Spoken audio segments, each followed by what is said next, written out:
নমস্কার বন্ধুরা, আজকে আমি কাঁচকলা দিয়ে ভীষণ সুন্দর একটা রেসিপি আপনাদের মাঝে শেয়ার করছি। কাঁচকলার পুষ্টিগুণ সমৃদ্ধ সম্পূর্ণটাই বজায় রেখেই আজকের এই রেসিপিটা বানিয়েছি। কীরকম হয়েছে বন্ধুরা, ভিডিওটা দেখে সুন্দর করে একটা লাইক দিয়ে একটা কমেন্ট করে দেবেন এই রেসিপিটা কীরকম হয়েছে। তো আমি এখানে কাঁচকলা আর আলু ঠিক একই সাইজের লম্বা লম্বা করে কেটে ধুয়ে নিয়েছি। এরপর আমি একটা গ্যাসেতে কড়াই বসিয়ে দিয়ে পরিমাণ মতো দিয়ে দিয়েছি তেল, আর তেলটা খুব ভালো মতোই গরম করে নেব। তেলটা বেশ ভালো মতো গরম হয়ে আসলে এবারে আমি মাছের মুড়োটা ভেজে নেব। আর মাছের মুড়োটা ভেজে নেওয়ার সময় ভীষণ পরিমাণে তেল ছিটকচ্ছিল, তার জন্য আমি একটা ঢাকনা দিয়ে ঢেকে মাছটা ভেজে নিচ্ছি। আর মাছের মাথা ভাজার সময় কিন্তু ভীষণ ছিটকায়, একটু সাবধানে মাছের মাথাটা ভেজে নিতে হবে। তো আমিও ঢেকে মাছের মাথাটা খুব ভালো মতো ভেজে আগেই তুলে নিচ্ছি। আমি রূপা, ব্লগস উইথ রূপা চ্যানেলে আপনাদের সবাইকে স্বাগত জানিয়ে আজকে ভীষণ সুন্দর একটা রেসিপি আপনাদের মাঝে শেয়ার করছি। আপনারা দেখুন, স্কিপ করবেন না। আমিও সবার ভিডিও পুরো ফুল ওয়াচ করি, স্কিপ করে দেখি না। যাদের ভিডিও দেখা সম্ভব হয় না আমি তাদের ভিডিও দেখি না, কিন্তু যাদের ভিডিও আমি দেখি পুরোটাই ফুল ওয়াচ করেই দেখি। তো তার জন্য বলছি, যেসব বন্ধুরা আমার ভিডিও দেখছো পুরো ফুল ওয়াচ করো, স্কিপ করে দেখো না। তো আশা করছি ভালো লাগবে ভিডিওটা বা আজকের রেসিপিটা। তো আমি মাছ আর মাছের মুড়ো সবগুলোই ভেজে নিয়েছি বেশ সুন্দর করে লাল লাল করে। এরপর বাকি তেলের মধ্যে দিয়ে দিয়েছি জিরে ফোড়ন, জিরেটা বেশ সুন্দর করে ভেজে নিয়েছি। এরপর আমি এর মধ্যে দিয়ে দিয়েছি আলুগুলো, যে আলুগুলো আমি কেটেছিলাম লম্বা লম্বা করে, সে আলুটা কেটে আমি তেলের মধ্যে দিয়ে দিয়েছি ধুয়ে নিয়ে। এবার আলুটাকে আমি একটু নাড়াচাড়া করে ভেজে নেব ওই তেলের মধ্যে। আর আলুগুলো একটু ভেজে নিলে আলুটার টেস্ট কিন্তু বেশ সুন্দর হয়, আর আলুটা অনেকটা নরমও হয়ে যায় খুব তাড়াতাড়ি।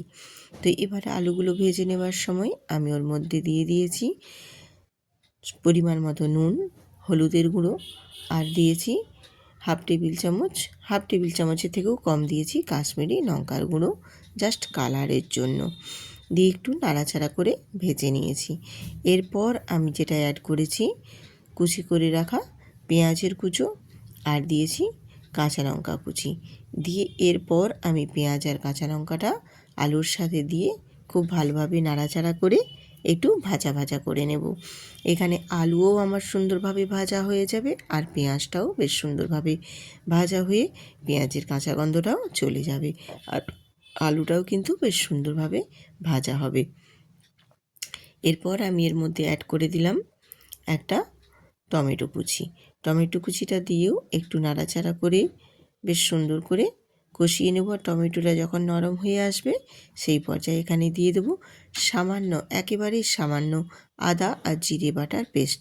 আমি পরিমাণটা তোমাদের দেখিয়ে দিলাম কতটাই পরিমাণ, একেবারেই কিন্তু সামান্য 1 টেবিল চামচ হবে জোর, দিয়ে মশলাটা আমি খুব সুন্দর করে কষিয়ে নিচ্ছি।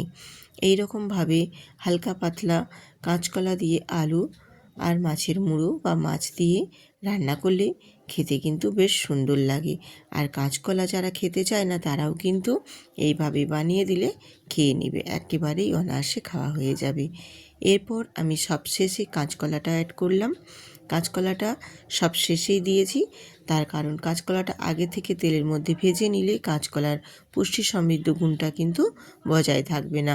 তার জন্য আমি এখানে কাঁচকলাটা সব শেষে দিয়ে মশলার সাথে বেশ সুন্দর করে কষিয়ে নিয়ে এরপর আমি এবার এখানে জল দিয়ে দেব পরিমাণ মতো, যাতে কাঁচকলা আলু সমস্ত কিছু বেশ সুন্দরভাবে সেদ্ধ হয়ে যায়। তো আমি এখানে জলটা দিয়ে একটু নাড়াচাড়া করে সব কিছু খুব সুন্দর করে আমি সবজির সাথে জলটা ভালোভাবে মিশিয়ে নিয়ে একটু ফুটিয়ে নেব। বেশ ভালো মতো দেখো ফুটে উঠেছে। এই পর্যায়ে আমি এখানে ভেজে রাখা মাছগুলোও কিন্তু অ্যাড করে দেব। তো মাছগুলো দিয়ে এর সাথে ফুটিয়ে নিলে বেশ মাছের ফ্লেভারটাও বেশ সুন্দরভাবে এই ঝোলের মধ্যে ফুটে আসবে, খেতেও বেশ ভালো লাগবে। আর মাছগুলোও বেশ সুন্দরভাবে নরম হয়ে যাবে। আমি দিয়ে দিলাম প্রথমে মাছের মুড়োটাই আগে দিয়েছি দেখো, আর মাছের মুড়োটা কিন্তু বেশ সুন্দর, খুব বড় ছিল। এরকম বড় মাছের মাথা দিয়ে এরকম রেসিপি কিন্তু খেতে বেশ ভালোই লাগে। তো আমি এখানে সব মাছগুলো দেব না, আমি এখানে পরিমাণ মতো যতটা আমার লাগবে সেই পরিমাণ মতোই আমি দিলাম, দিয়ে একটা ঢাকনা দিয়ে ঢেকে দেব, যাতে করে খুব তাড়াতাড়ি সব সেদ্ধ হয়ে যায়। আর দেখো আমি 2 থেকে 3 মিনিট ফুটিয়ে নিয়েছি। তারপর দেখো তোমাদের দেখিয়ে দিচ্ছি আলুটা কতটাই সুন্দরভাবে সেদ্ধ হয়ে গেছে। তার কারণ আমি আগে থেকেই আলুগুলোকে খুব সুন্দরভাবে কষিয়ে নিয়েছি, তার জন্য খুব বেশিক্ষণ সময় লাগেনি। আর কাঁচকলা সেদ্ধ করতে খুব বেশিক্ষণ সময় লাগে না, একটু ভাপেই কিন্তু কাঁচকলাও বেশ সুন্দরভাবে সেদ্ধ হয়ে যায়। এরপর আমি এখানে দিয়ে দিলাম কয়েকটা কড়াইশুঁটি, মানে ছাড়িয়ে দিয়েছি, আর দিয়ে দিলাম ধনেপাতা। এখন শীতের সিজনে কড়াইশুঁটি অ্যাভেলেবেল পাওয়া যাচ্ছে। এই তরকারিটাতে একটু কড়াইশুঁটি দিলে কিন্তু খেতে বেশ ভালোই লাগে। কড়াইশুঁটিটা দিয়ে একটু নাড়াচাড়া করে মিশিয়ে নেব, দিয়ে একটু ফুটিয়ে নেব। এরপর আমি তরকারিটা নাবিয়ে নেব। তারপর নাবিয়ে নিয়ে তোমাদের দেখিয়ে দিচ্ছি তরকারিটা কতটা সুন্দর হয়েছে এবং কতটা ভালো লাগছে। তো এরপর আমি তোমাদের দেখিয়ে দিচ্ছি দেখো, এরকমভাবে কাঁচকলা, আলু আর মাছ দিয়ে বানিয়ে নিলে কিন্তু বেশ ভালোই লাগে খেতে। আর গরম গরম ভাতের সঙ্গে তো ভালোই লাগবে। তাছাড়া কাঁচকলা আলু এইভাবে রান্না করলে কিন্তু যারা খেতে চায় না তারাও কিন্তু খেয়ে নেবে। বেশ সুন্দর হয় খেতে, দেখতেও যেমনি ভালো লাগে খেতেও কিন্তু তেমনি টেস্ট হয়। তো বন্ধুরা, আজকে কেমন হয়েছে এই কাঁচকলা দিয়ে আলু দিয়ে মাছের এই রান্নাটা কমেন্ট করে কিন্তু জানাতে একদম ভুলবেন না। আর ভিডিওটা ভালো লাগলে বন্ধুদের সাথে শেয়ার করে ভিডিওটিতে একটি লাইক দিয়ে দেবেন। আর যেসব বন্ধুরা আজকে আমার এই ভিডিওটিতে ভিজিট করেছেন তারা কিন্তু সাবস্ক্রাইব করে বেল আইকনটি প্রেস করে দেবে, তাহলে নিত্য নতুন রেসিপি দেওয়া মাত্রই সবার আগে পৌঁছে যাবে আপনাদের কাছে। আপনাদের কাছে পৌঁছে গেলেই আমিও আপনাদের পরিবারে পৌঁছে যাব। তো আজকের রেসিপি কেমন হয়েছে কমেন্ট করে জানাতে একদম ভুলবেন না। সবাই ভালো থাকুন, সুস্থ থাকুন। আবার আসবো আরেকটা রেসিপি নিয়ে। ততক্ষণ টাটা।